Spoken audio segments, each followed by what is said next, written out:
Farrah Fawcett, a small-town girl with big dreams that revolved around art, creativity, and an inner spark. From a young age, those who knew her said she was both shy and radiantly self-assured, a paradox that often emerges in truly gifted souls. She painted, she sketched, she doodled constantly. Before she was known as a Charlie's Angel, she was a college student majoring in microbiology, her father's idea, until she realized her true passion lay elsewhere. Her move to Hollywood catapulted her into the stratosphere of fame, but that quiet, contemplative side never vanished. Instead, she channeled it into her homes, each sanctuary providing a glimpse of the private Farrah the public seldom knew. In Hollywood's golden era of the 1970s, it was common for rising stars to gravitate toward West Hollywood bungalows or modest apartments close to the studios. Farrah wasn't immune to that practical impulse. She rented a small house near the Sunset Strip early in her career. Visitors remember it for the mismatched chairs, the flower pots on every windowsill, and the constant smell of fresh coffee that mingled with turpentine from her painting corner. Her place always had paint cans lying around, said one friend from that period. She had this unstoppable urge to make every surface more beautiful, more alive, with color. In that sense, you could say she collected not just furniture, but pigments, textures, visions. These would blossom in the grander home she acquired once true stardom arrived. But none of those early residences quite matched the magic of her Bel Air mansion, a property she first laid eyes on in the late 1970s. At the time, it was little more than a rundown estate with a Mediterranean facade that had seen better days. Yet something about the property's bones called to her. One real estate agent recounts that Farrah spent an entire afternoon pacing each room, running her fingers along the cracked stucco walls, lightly tapping the floors, and marveling at the potential. She wasn't dissuaded by the sagging veranda or the neglected rose gardens. Instead, she found it thrilling, an opportunity to create the sanctuary she had always envisioned. Renovations began almost immediately. Farrah enlisted a small group of architects well known for their restoration work on vintage Hollywood properties. She also hired a design consultant rumored to have worked for Elizabeth Taylor and Rock Hudson. The overarching goal was to preserve the architectural essence while infusing Farrah's distinct personality into every corner. She insisted on handcrafted tiles for the kitchen, reminiscent of the Spanish colonial style that originally inspired the house's exterior. She called for wide windows that bathed each room in Southern California sunlight. She sketched out mural ideas on napkins, showing pastel desert landscapes and swirling ocean waves that she wanted to incorporate into bathrooms, hallways, and even inside closets. "I want to feel connected to nature," she supposedly told one of the designers. "If I can't walk outside, I should be able to see it on my walls." The transformation was slow but mesmerizing, spanning the latter half of the 1970s into the early 1980s. By the time the house was complete, it was breathtaking. A stately Mediterranean-style mansion perched atop rolling lawns that overlooked the city lights of Los Angeles. A pair of wrought iron gates marked the entrance, and beyond them, a winding driveway passed through a canopy of jacaranda trees. At twilight, the purple blossoms seemed to glow against the orange sky.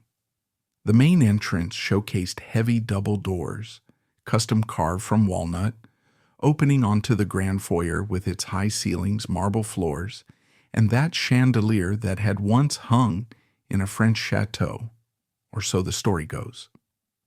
To stand in that foyer, especially back then, was to feel the gentle pulse of Farrah's aesthetic. She didn't design with ostentation or cold grandeur in mind.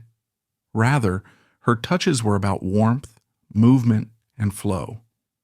Many star mansions go for intimidation or regal splendor, but Farrah wanted a place that felt lived in despite its size, a home that looked ready to host intimate, laughter-filled gatherings as easily as glittering Hollywood soirees. If you wandered to the left of the foyer, you'd enter the living room, which was said to be her favorite spot. Anchored by a massive stone fireplace, the room featured plush cream-colored sofas set around a vintage coffee table stacked with art books, among them oversized collections of sketches by Matisse and Van Gogh. Floor-to-ceiling windows opened onto the garden, allowing the outdoors to be part of everyday life. At certain hours, especially at dawn, golden light streamed in, revealing countless tiny details in the floor's mosaic tiles. A mosaic Farrah helped design. Each tile told a small story, a stylized feather for flight, a wave for her love of the ocean, and even miniature angel wings referencing her famous role. But for all her star power, Farrah craved privacy and calm, which made Bel Air an ideal locale, a bit removed from the hustle of Hollywood, yet close enough to easily commute to sets and events.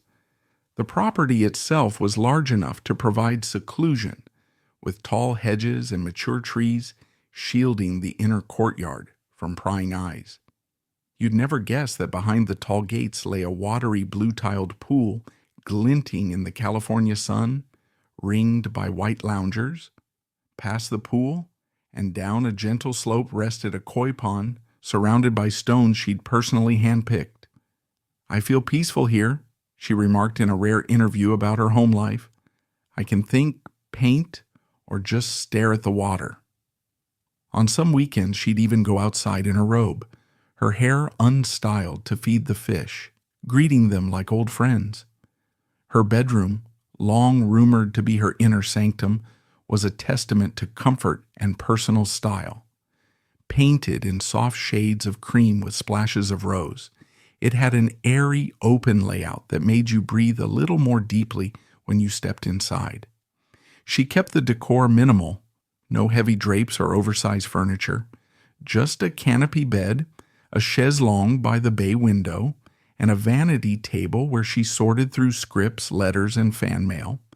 Some nights, if she was restless, she'd fling open the French doors that led to her private balcony and let the nighttime breeze drift in. She'd sit there looking out at the city lights below, ruminating on her path from Texas to Hollywood icon. Despite the swirling demands of her career, she poured her heart into hosting close friends and colleagues. Stories abound of small dinner parties where Farrah would cook family-style meals in her beloved kitchen. That kitchen was surprisingly modest, albeit gorgeously detailed. The hand-painted tiles along the backsplash depicted desert sunsets that gradually shifted in color, from dusty mauve to fiery orange, an homage to her Texan roots.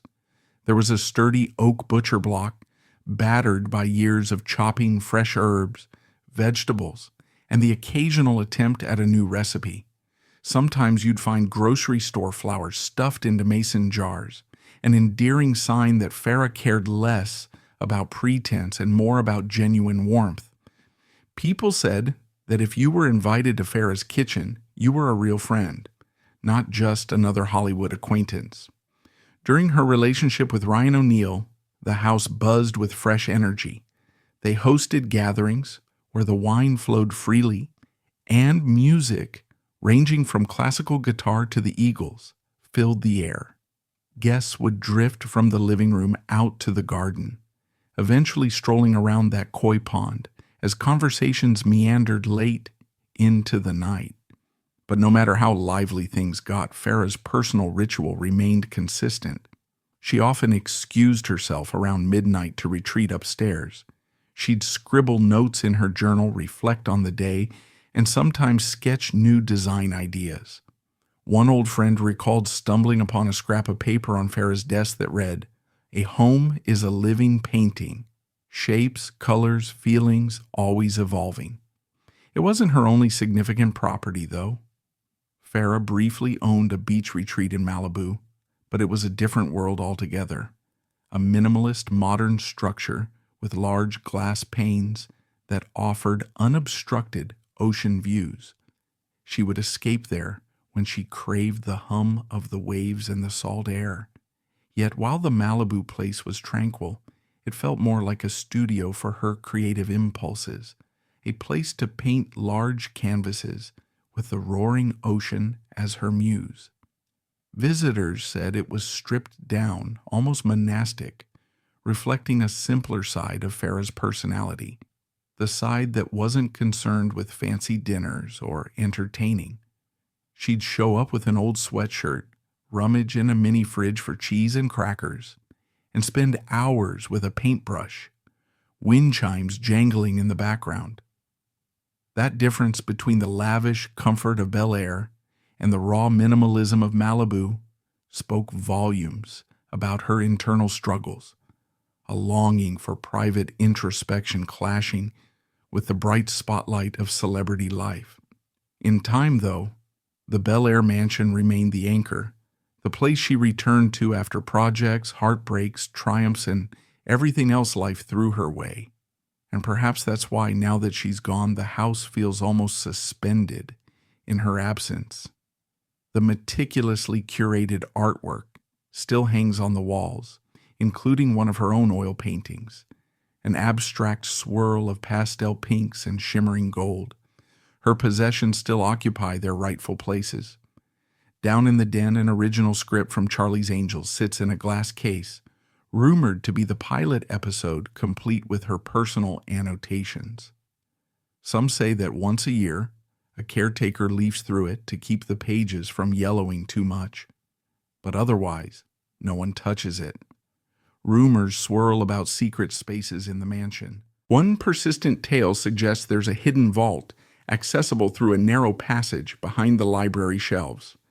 Supposedly, Farrah stored diaries, love letters, and cherished photographs there. Another story claims she had a small greenhouse concealed behind the pool house, where she nurtured rare orchids late at night, the glow of greenhouse lights shining softly across the lawn. A staff member once let slip that Farrah believed in talking to her plants, convinced that the gentle energy of conversation helped them bloom more vibrantly. True or not, the greenhouse door now remains locked. Only a single caretaker holds the key and rarely does it open. People also like to whisper about nighttime specters, things that go bump in the corridors, an out-of-place shadow glimpsed on the staircase, or faint sounds of laughter near the pool when no one's there. Whether that's simply imagination or something more, no one can say for sure. But it's clear the house carries a presence.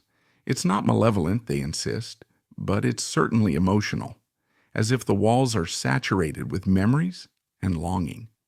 One longtime housekeeper confided she still says, "Good morning, Miss Farrah," whenever she walks in, a habit she just can't break. To understand why the mansion remains untouched, you have to look at Farrah's final years. She faced serious health challenges and was often away for treatment. During those difficult times, the house stood in silent solidarity. Even as she bravely battled cancer, she returned when she could, seeking solace in the familiar glow of her bedroom lamp, the quiet hum of the koi pond's filter, the feeling of her slippers on those tiled floors. Towards the end, family and friends respected the sanctity of that home as her refuge, and once she was gone, the notion of altering anything seemed almost sacrilegious. Her loved ones felt the mansion was more than just a testament to her success. It was a living extension of her creativity, kindness, and vulnerability. In that sense, the place became a museum of Farrah's essence.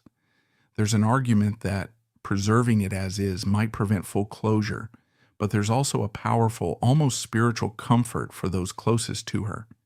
Indeed, visitors today find themselves hushed by an overwhelming sense that Farrah's spirit lingers.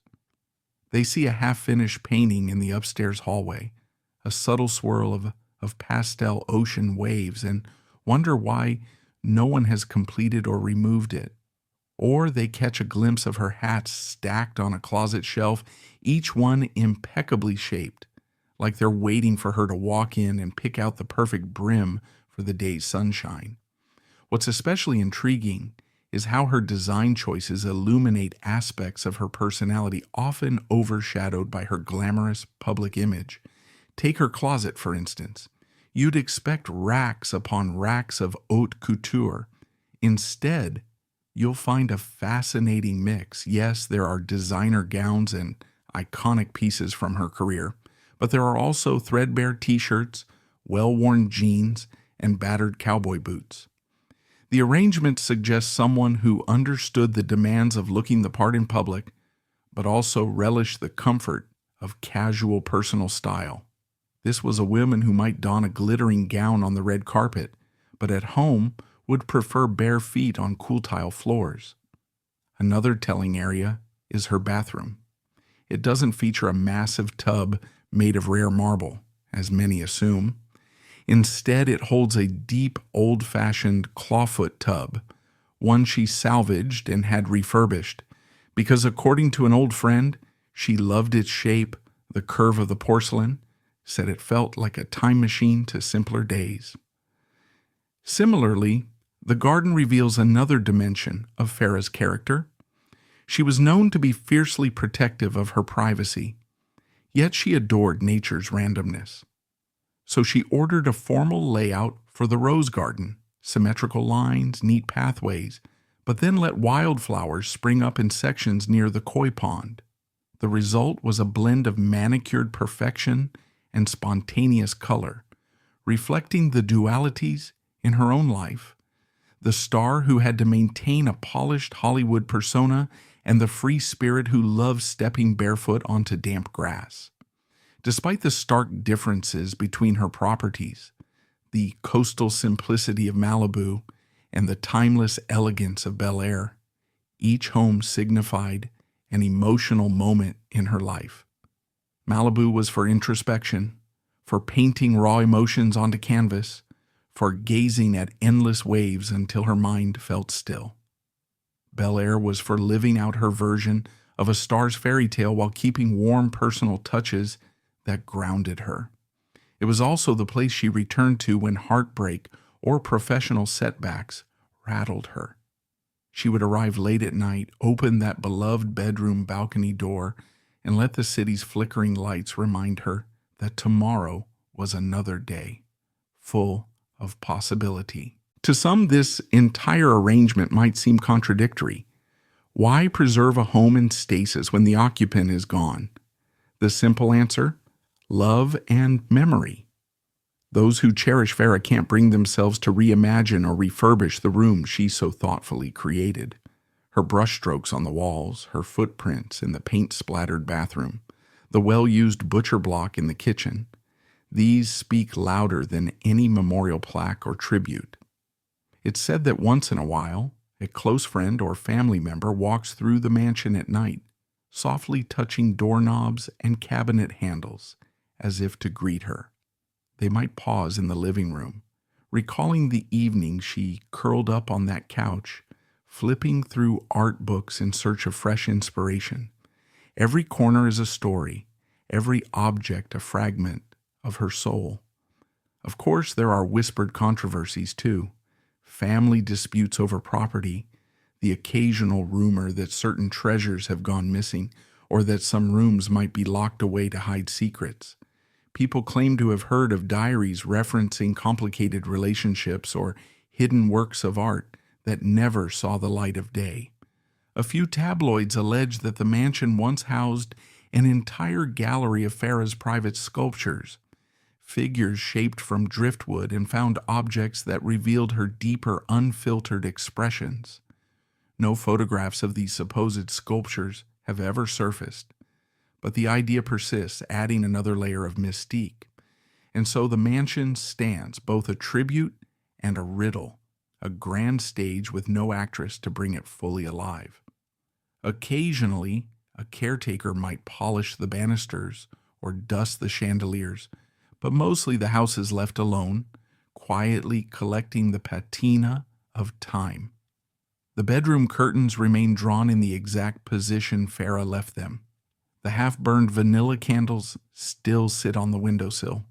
In the library, her reading glasses rest atop a dog-eared copy of a classic novel.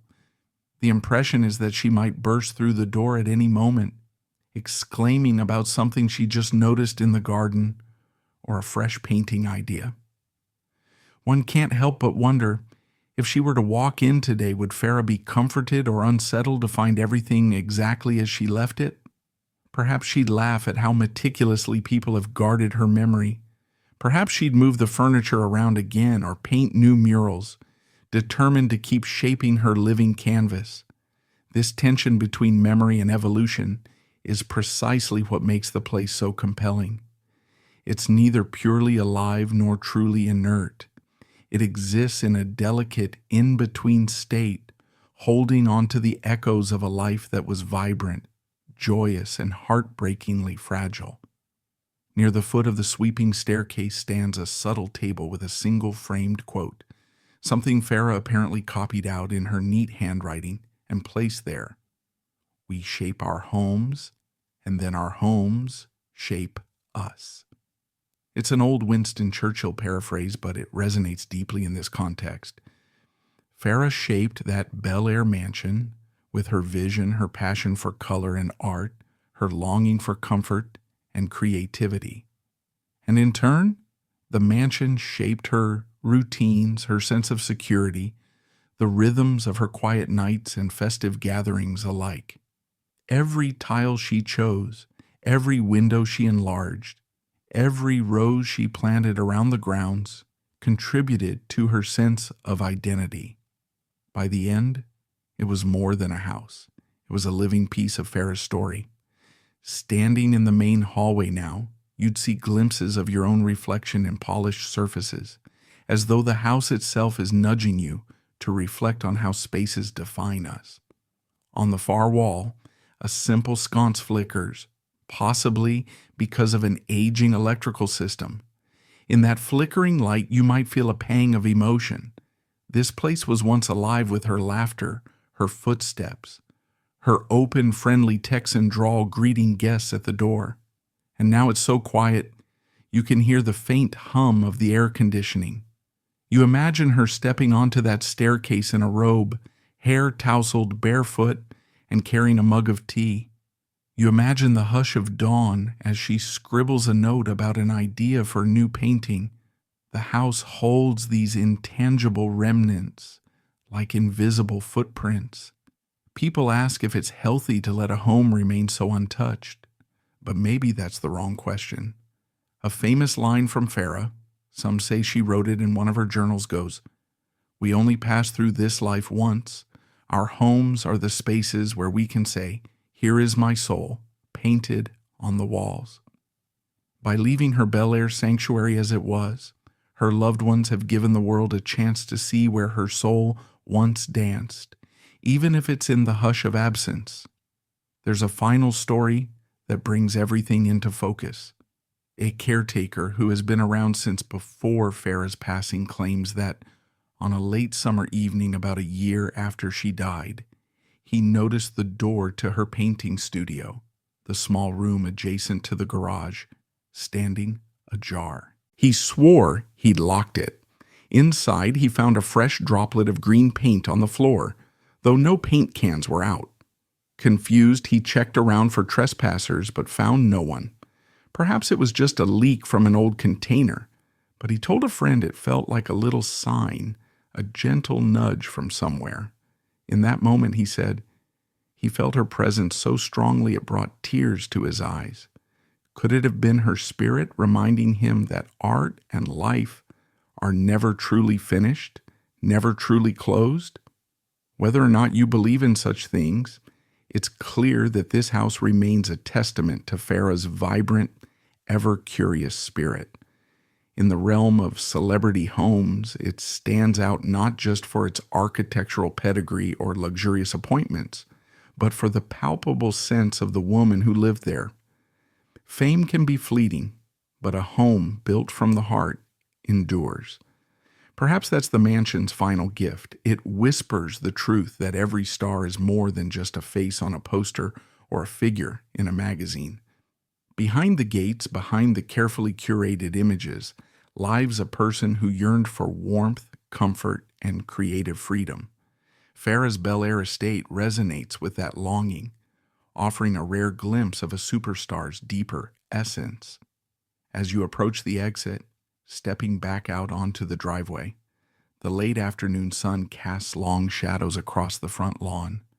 The jacaranda trees rustle softly, and for a moment you stand there, inhaling the faint perfume of roses that drifts on the breeze.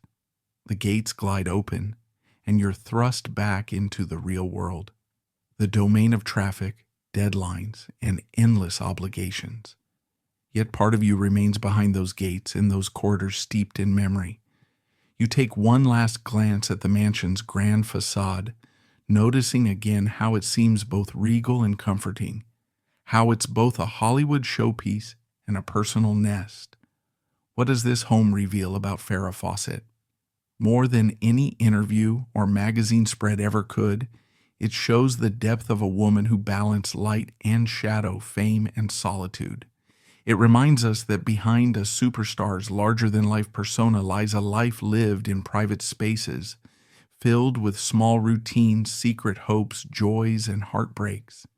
And just maybe it suggests that no matter how brightly one star burns in the public eye, the most enduring legacy is the atmosphere we create in the places we call our own. And that's all for today's video. If you like this video, hit that thumbs up, let us know your thoughts in the comments section, and subscribe so you won't miss out on future uploads. See you next time.